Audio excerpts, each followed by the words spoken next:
Welcome to the SWIKE podcast, the only podcast that shares the stuff you didn't know you needed to know about jobs, careers, and life. The SWIKE podcast, the stuff I wish I knew earlier. Hi, everyone, and welcome to the SWIKE Stuff I Wish I Knew Earlier podcast. We're here with our new guest, Richard. How are you doing, Richard? I'm doing good. Sounds great. So Richard comes to us with a background in tech. And, can you tell us a little bit about what you're doing now? And then we'll get a little bit more into your history. So what are you up to these days, Richard? Yeah, sounds good to me. And I will say a quick background about myself, right? I went to University of Toronto, Scarborough, and graduated in computer science. So afterwards, I started my career in software engineering. So with mostly startup companies. And currently in my life, I'm working as a senior software engineer at a Series A startup company called Aspire, which I joined just about a month ago. Yeah. I joined the company with intention to help out the backend code while having a mindset to also guide the product forward. So that's pretty much what I've been doing professionally. And recently in my off time, after more than 6 years of working as a software engineer, I started writing and sharing tips and guide on how to become better software engineering through Medium as well. Sounds good. And hopefully we'll get some of those tips in between. But I want to go kind of back in time and ask a little bit about Richard as a kid. So what was Richard like growing up? What was maybe an early fond childhood memory? Yeah, definitely. Yes, it's a good question. I feel for me, I might give you a somewhat boring answer in a way because I will say as a kid, I am mostly pretty reserved, pretty quiet in the classroom. Right, I'm pretty much not the smartest of the bunch, but at the same time, I feel like I think I always had a knack for doing things outside of the box. Okay, and I feel for me, I'm very competitive and work really hard on the stuff I enjoy. For example, in school stuff, in high school, in computer science courses, or just even video games in general. And I feel like those are the two traits I still have till this day. Yeah, so I'd love if you shared a little bit more about maybe some of the competitiveness that came out. Is it only in video games, or were there other areas, or maybe an example of the competitiveness in video games? Yeah, definitely. I feel like in terms of how I feel, how I'm competitive, I feel like, for example, computer science is one of the course I feel I really enjoy. And I'm not the best at computer science in high school, but it's definitely one of the course where I took a long time to learn, and it's also one of the course where after school I also stayed to learn more about computer science, and I was almost always the last person to leave. So yeah, and because I really enjoyed the course. And can you maybe walk us through, I don't know, the first piece of code or the first thing you did in computer science that kind of said, this is something that I want to do a little bit more of? Can you recall something like that? Yeah, definitely. I feel like, and this goes back to why I chose computer science major as well, where I feel like in high school, I took a lot of courses you take the typical math course, chemistry, gym, or stuff like that, right? Yeah. I never really felt like I knew what I should be doing with them, right? I can write a math equation, but what am I supposed to do with them? Sure. But for computer science, I feel like that's definitely one of the courses I feel like I'm creating something, and I don't necessarily know what I can do with it, but I feel like there's something I myself wrote that in other courses you don't get that feeling. So that's one of the reasons why computer science I really like it. Yeah, and was there an early piece of code or early something that you built that was particularly interesting for you? I remember there's one where it's not really. Well, right now it's really not interesting for me right now, but I remember there was this code where is this a locking mechanism? So I can enter something. If I say do you want to lock up enter a password, and if I type in like 123, you'll lock. It will say like you have successfully entered a password. Otherwise, it will tell you to try again.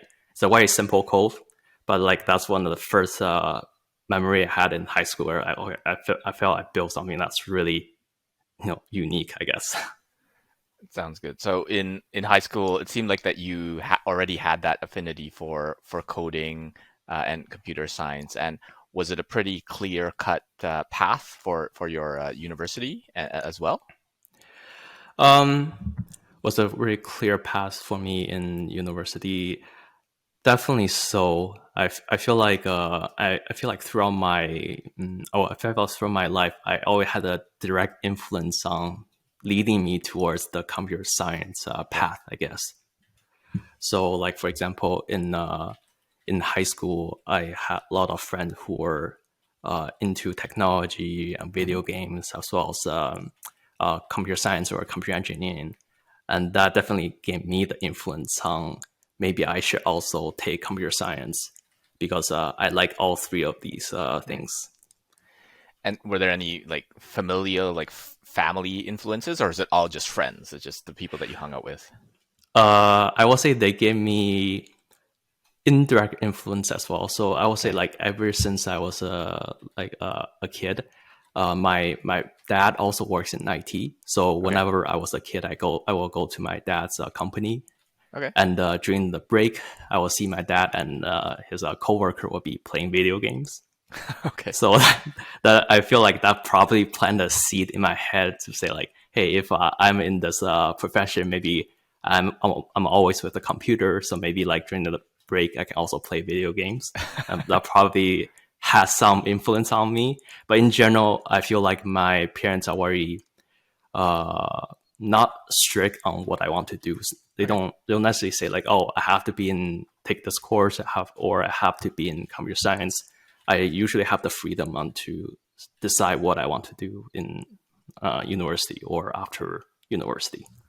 And ultimately, you made the decision to go into computer science. But as you were going through like university choices and applications and stuff, were there other options on the table, or was it just computer science programs at different universities and things like that? There were, so when I applied for university, I felt like at the time computer science was really the only option. Okay. I definitely applied for other university as well, but so of all the university, like one that accepted me was University of Toronto, so I decided to take it because it's also close to where I live. So so that's why that's why I took computer science. Nice. And what was the university experience like? Because I know a lot of folks when they're in high school, even if they got decent grades in something, then university they get shocked first year. Did you have a similar experience, or was there something else different in that path? No, I feel like it was definitely a very, very similar experience with me. So like I felt I definitely had a very rocky journey, especially in university, because it's just a shock between going from high school to university. But I feel like everything's much more challenging and harder, and in university than in high school. So yeah, it definitely took a toll on me in university to like complete my major.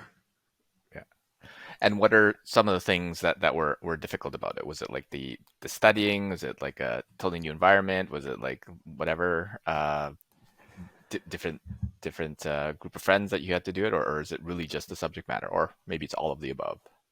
Yeah, I was just about to say, I think it's very all of the above. In terms like when you're going to university, you pretty much have more freedom than you had in high school, right? So like when I went to university, I lived on campus, so not only do I needed to like take the course and graduate, I also have to manage my own like just normal everyday stuff, right? Just like, for example, cooking, rent, looking for rent, and other stuff like that. So it's definitely a different different than what I was imagining high school, I guess. Sure. Also, the course itself did not help us all. I think some of the course definitely much harder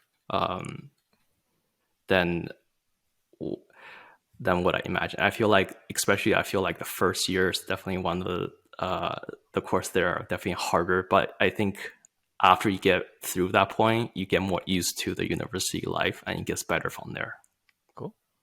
And on things like cooking, like were you able to cook before? Did you know how to cook before, or is it really like you had to, I don't know, learn how to boil water and like make spaghetti and and ramen, or all you did was like warm up the ramen? What was the learning to cook experience like? Yeah, I definitely feel like that's almost all of our experiences. Like none of I live in dorm, and none of us really know how to cook. So it's definitely we are like my roommates and I will be like trying to learn as we go. So like in the beginning would be like we will buy like a frozen patty and just we cook in the microwave. But later on, maybe we will like upgrade to like like you mentioned, like boil the water and cook ramen. And maybe later on we get some more ingredients and we prepare a better dish. And what was probably the most complex dish that you were able to prepare on a residence? Was there something that you were particular, or is it just, I don't know, frozen patties and ramen and mac and cheese or something like that? I will say, unfortunately, I did not have the like the best dish, only because like I felt like there was not a lot of time for me to prepare because of the schoolwork as well, right? But yeah, but like I would say probably ramen, or even just cooking, buying a frozen meat and cook it with that's probably the most complex I have come to. Sounds good. So you mentioned some of the courses and things like that, and I think you took a co-op program as well. So if you could describe a little bit about maybe some of the courses that helped or were super hard or hindered you, and then maybe a little bit on the co-op experience as well. So your first question is like, what are some courses that help or hinder my experience with my career? Yeah. Yeah, I will say from university courses to working is a totally different experience. And for me, like the co-op I done,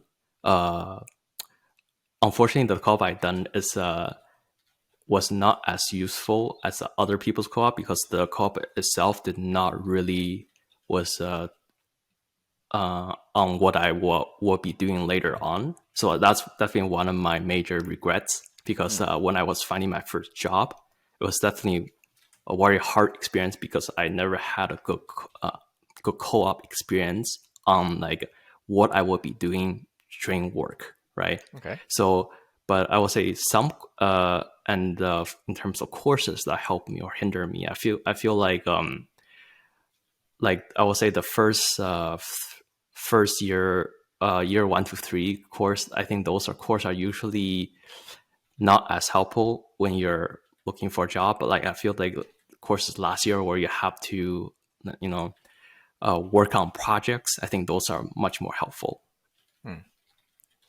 And can you talk us through a little bit more of the co-op experience? So you said it was tough to land that job. Like what was that process? Like how did you finally land the co-op job? Yeah, definitely. I feel for the co-op job, it was so I went through. So I didn't go through the normal we in U of T Scarborough we had this co-op program, but I actually went through the St. George this 1 year co-op program. So that the program itself, so they essentially gave you a list of like a bulletin board of job you can apply to. So and yeah, essentially I applied for one of the job, but the job itself was not very much related to software engineering. Okay. Yeah, so that's why it was actually harder for me to use the co-op experience to land my first job rather. Okay. How did you land that first job then? Because obviously it was a challenging one. The work experience didn't help. You had work experience, but it wasn't helpful. Courses were kind of so related. So how would someone with limited related work experience and probably okay grades, not exceptional. Mhm. What was your process to land that first job?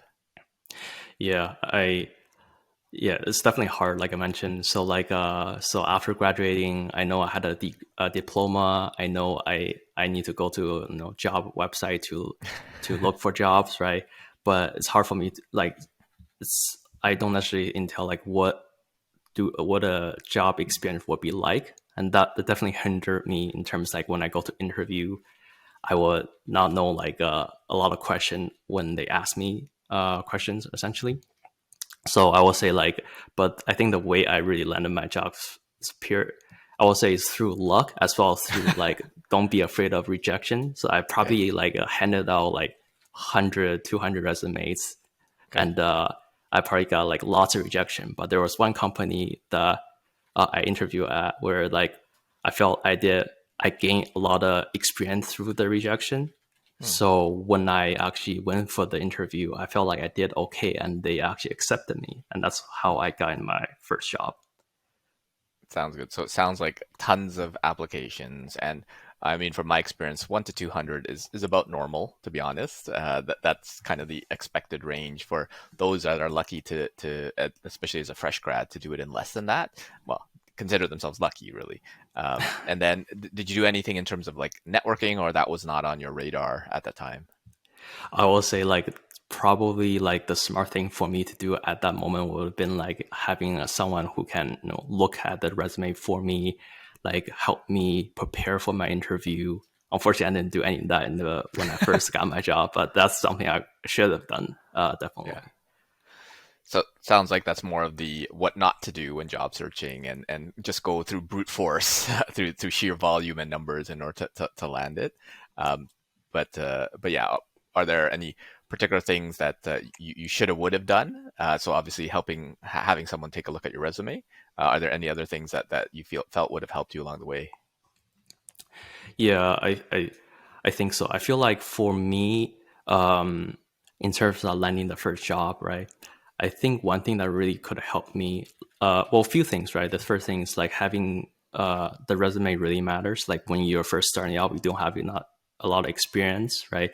What you write there, really matters. And what you have on the resume could be, let's say, your hackathon experience, Mm, your open source contribution, right? Your GPA is a really good one, as well as some of the course you have done. Like those things are really good on your resume because you just don't have that working experience to start off, right? mhm. So that's one thing. I think I wish I had more on my resume, or knowing how to build that resume is very important, right? So having some sort of mentor that tells you hey, maybe this is some of the stuff you might want to write on your resume. Right. I think that's And definitely important.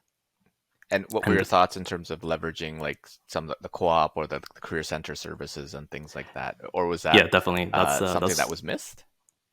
that's definitely one of the my next point. Essentially, like I mentioned before, the co-op I had was not very much related to computer science, but in my experience and talking to other people, doing co-op, especially uh, related to your course or work, is definitely very advantageous for you to land your first job, right? Especially because you might not even need to go on a job search like me. You might just get a return offer from a Sure. co-op place you were just at before, right? So I think co-ops very important in order to land your job. And in terms of the resources that I got them from co-op, I think those are actually pretty important as well Mm. because during my co-op search, I think they do tell you a lot of tips and guide on how to build your resume and write your resume. So I do think Yeah. that helped me as well. Yeah, so for those students out there, make sure to leverage your co-op office if you have access to one, or career center, because they have tons of resources, and you pay for them as a student, so you might as well take advantage of all You those might as well. resources for sure. And tell us a little bit about what was the first kind of real dev experience like? When you were starting, was it what you expected? Was it totally different, or what was that first job experience like?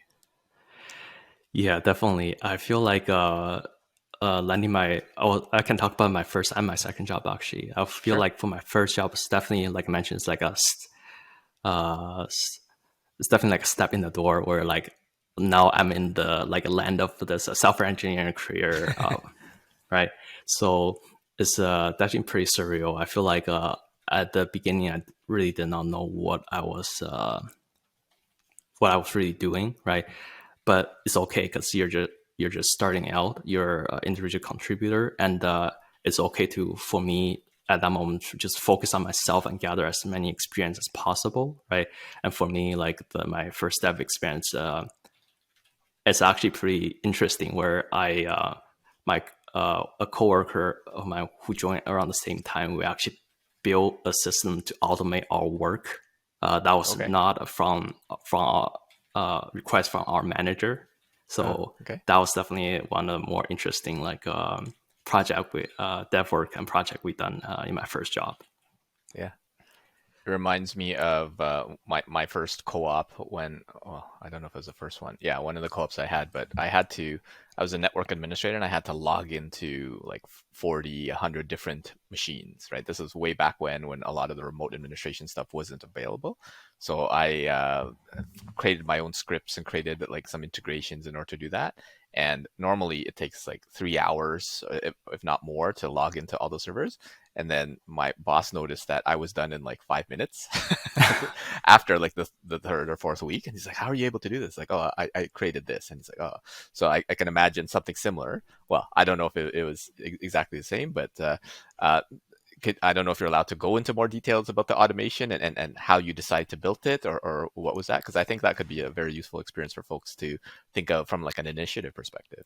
Yeah, definitely. I feel like I mentioned before, I like to work in startup company, and especially in startup company, you have to be proactive and take initiative, right? Mm, And for that project, it's very similar to what you did as well, which is that. So in the beginning, I was hired to do these somewhat manual work, I will say, right? So it probably like takes about like hours or so for me to like check like API requests and mm, responses.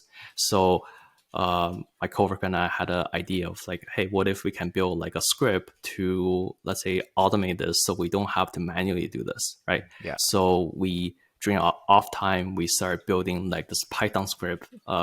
So he had actually have a year or two more experience than me. So he Mm, helped me build a script, and we started using that script to actually automate our work. Our manager saw it and he was pretty impressed by it. Where then he asked us to make a UI based on that script to mm, not only automate our workflow but automate the sales as well as like the making this whole process not even involve engineers, so like it can be self-serving, so like a mm, customer can use our UI to actually automate check their like API requests themselves. mm. Sounds good. Sounds like how startups start, Yeah, right? exactly. And someone gets a product. And I'd love if you shared a little bit because you're now kind of working for a little bit, but you also have your own foray into your own startup. Can you talk a little bit about the Town app? Yeah, definitely. So that was after I think my second job where so after working for about 3 to 4 years or so, I was in that startup environment. Liked I wanted to I want to work on my own ideas with a friend of mine, right? Hmm. So we started looking for a bunch of ideas, and I quit my job at that time to like pursue my different ideas. Like towns, I think one of them.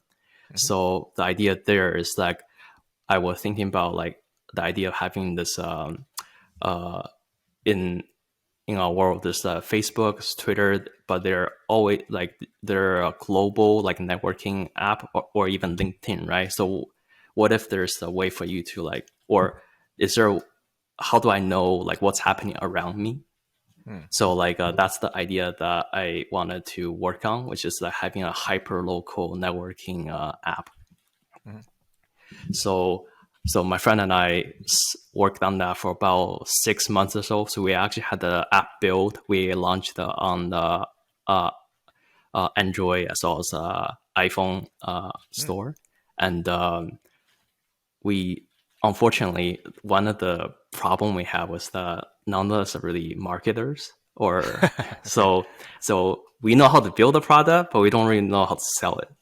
Right. So that was definitely one of the bigger problem when we started finishing up the app. So, and later on, we had to put it on hold for now until like we can get into a better state where we can better sell the product, I guess. Sure. So it's a little bit on pause. It could be resurrected if needed. And then obviously you've done a couple other things. You had a stint at Captivate and now just recently joined Aspire. So if you can walk us through kind of that last little leg of the journey, then just to round it out. Yeah, definitely. I feel like I mentioned before, right? Like I feel like for my journey is definitely not straightforward. It's very rocky because for me, I never really had like I felt like, I guess the saying was like, I felt like I never really had a concrete plan on what I needed to do. So I felt like when I joined Aspire as well, when I landed my current position, that was definitely me trying to accelerate my career, want to learn more, and taking the initiative and proactively trying to get to a good point. Because I felt like my previous position, the reason why I quit is because like I felt I was uncomfortable on being too comfortable in my previous places. So that's why I went to I joined Capital IQ to gain more knowledge. So when I first joined the Capital IQ was a Series A company. So like when I left we were on Series C. So I think I definitely accumulated the knowledge of like being in startups and how to help startups accelerate and help them like get to that like a point where they can also like get into Series C stage. And currently I'm at Aspire, and it's a Series A company. So I'm also hoping I can help grow the company into that like a Series C or even even beyond that. Yeah. I mean, sounds like there's a bit of a pattern emerging here. And I'd love if you shared a little bit about your recent foray into Medium and how did that start? Yeah. So I think that's a really good question.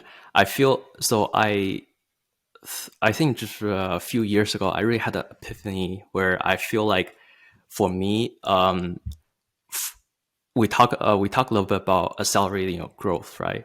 So for me, I think the way you will accelerate growth is you have to have this extroverted presence and extroverted influence. What I mean by that is that you could be an introverted person like in your own time, but for you to be for you to grow your accelerate is a key word here, right? Especially in startups, you have to be able to, if you're a problem solver, you have to first be able to let people know that you can solve the problem, and people who have problems to look for you, right? In order for people to find you, you have to be good, but you have to also have that presence, that extrovert presence, to let people know that you are that good problem solver that they need, right? So the second point is that having a extroverted influence, right? So I feel like in order for you, like when you're first starting out as a software engineer, you just focus on yourself, but eventually that's not enough. So when you grow into a more senior role, you want to be able to influence others. That can be like a coworker in the beginning, but maybe later on into your team or your division or eventually your company, right? And that's definitely the thing that I wanted to do, was having that extroverted presence as well as influence. I think writing Medium article is definitely one of the steps for me to get to that point where I feel like I've been working for, like I mentioned, over 6 years now. I have accumulated a lot of experience on working with Python and JavaScript. I want to share that with the people, not only in my company, but also like I want to broaden my audience to like people, all the engineers, to like share what I can, and as well as learn myself as well. And that's why I started Medium articles. That's amazing. And obviously, you're still early on in your journey, so lots of learning there. One thing that I want to mention to that is you mentioned extroverted, about extroverted presence, extroverted influence, which I think is interesting. So in my world, like presence and influence, I think are important. The extroversion part is really something that needs to be talked about, because you don't have to be you can still be an introvert and have a presence and an influence, right? Because I actually call myself what I call an outgoing introvert, because the tendency is I'd rather be in a smaller group of people, like having a one-on-one conversation, or not in a big giant networking event. But I can still post because I write for one person, I talk to one person, and then it just happens to be distributed to a whole bunch of things. But I applaud you for getting started, because a lot of folks who, my guess is you identify as an introvert. Is that true? Yeah, that's correct. Yeah. So even putting yourself out there can be a big challenge. So the fact that you're even taking this step is amazing. And like I said, you're still on your journey, starting something new at Aspire, starting something new with Medium, and we'll see how that goes. I'd love if you can kind of go back in time a little bit and share some of your general SWIKE, the stuff I wish I knew earlier. I know you dropped a few along the way, including like making sure someone takes a look at your resume, and then if you start something, find a marketer to help, because that would definitely be helpful. What are some other pieces of SWIKE, the stuff I wish I knew earlier, that you'd want to share with the young Richards that are out there? Yeah, definitely. Like, yeah, the point you made are pretty much correct. So, like, definitely when you're first starting out, like, seek mentors, like, seek resources that can help you, right? You're not alone in this journey. Don't try to reinvent the wheel. Like, you don't have to like build your resume from the way you imagine it. There are definitely a lot of examples out there for you to build that resume, right? So that's definitely important. I think also, yeah, having the co-op experience, knowing I think having a plan really, really helps. Like, I feel like,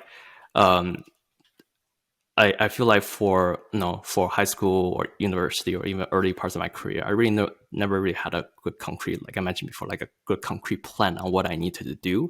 And that has led to like a lot of times where I felt like, hey, I'm doing this co-op, but why am I doing this co-op, right?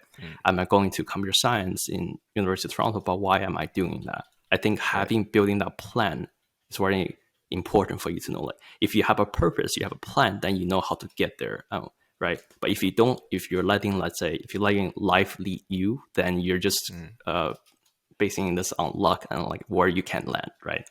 So I think having a plan is very important as well. Otherwise, like I mentioned, be more proactive, take more initiative. I think that's really important as well. Like, for example, like having that presence, having that influence, as well as like, especially in a startup, I feel like you want to be, you want to take the initiative on getting what you want. Like, right, for example, let's say if I want a promotion, if I want the salary increase, you can't rely on your manager or to give you that. You have to be proactive. You have to seek that promotion out, right? And I think that's very important. Or even in a project, right? You could be an individual contributor in this project, but you have to have you have to take an initiative to ask why you're doing the things that you're doing, right? I think one tip would be like asking the 5 whys. Like, instead of having your product manager tell you what to do, like ask why you're doing the thing you're doing. I think that's really helpful for you, the young me, if I were to start off as well. Sound good. A lot of interrelated but somewhat different concepts there, where obviously the proactivity initiative, I mean, that could be related to having a plan as well. And I think it's very important what you mentioned about the why. and the purpose that you're doing it, because that can help you as well. And for those that are out there that like they try to make a plan, but like, I don't know what I want to do or whatever, well, just give it a shot and pick something to go, and then you can always change it later on, because you're young and you have plenty of years left. There's a lot that you could do there. And I like what you said about the proactivity, right? Because if as you said, like if you let life lead you, then you'll just get what you get, right? But if you're more proactive and ask for that raise, ask for that project, ask for that new whatever, then life can turn out a lot more different and more the way that you want it. And about the first point where you mentioned like mentors and resources, there's so much stuff out there. And right now with things like ChatGPT, you know, you might not even be a person. You can just kind of ask that, but be careful about outsourcing your life and your plan, your decisions to like AI or something like that, because they might give you something, but it might not be exactly what you want. But I found those pieces very, very interesting. And yeah, so thanks so much, Richard, for sharing your SWIKE and your journey. And where can folks reach out to you and get connected with you? And what are some things that we can look forward to hearing about you in the future? Any plans or aspirations? Yeah, definitely. Yeah, if you want to reach out to me, you can find me on LinkedIn. So search Richard Luo, so Richard Luo. So you should be able to find me there. In terms of my future aspiration, like I mentioned before, startup stuff, I definitely want to at some point work out my own startup as well. So, but that's if there's opportunity in the future, I'll definitely take it. But otherwise, probably my future aspirations still continue doing what I'm doing, right? Try learn more, try to knowledge share more, and try to solve problem for others. Sounds good. And we'll make sure to link all that information up in the show notes, and also your new medium that you're starting. Well, it's not that new, but I guess just up and coming. And thanks so much, Richard, for sharing. And hopefully we'll have you back for a future episode. Yeah, thank you so much. Take care. Thanks for joining us on the SWIKE Stuff I Wish I Knew Earlier, the podcast. If you like the podcast, please subscribe on iTunes, Stitcher, or wherever you found this podcast. And if you can give us a review, that would be very appreciated. Feel free to contact me on LinkedIn at Lukidanu, Lukidanu, and the same on most social media platforms. And I look forward to hearing from you. Thanks. Bye.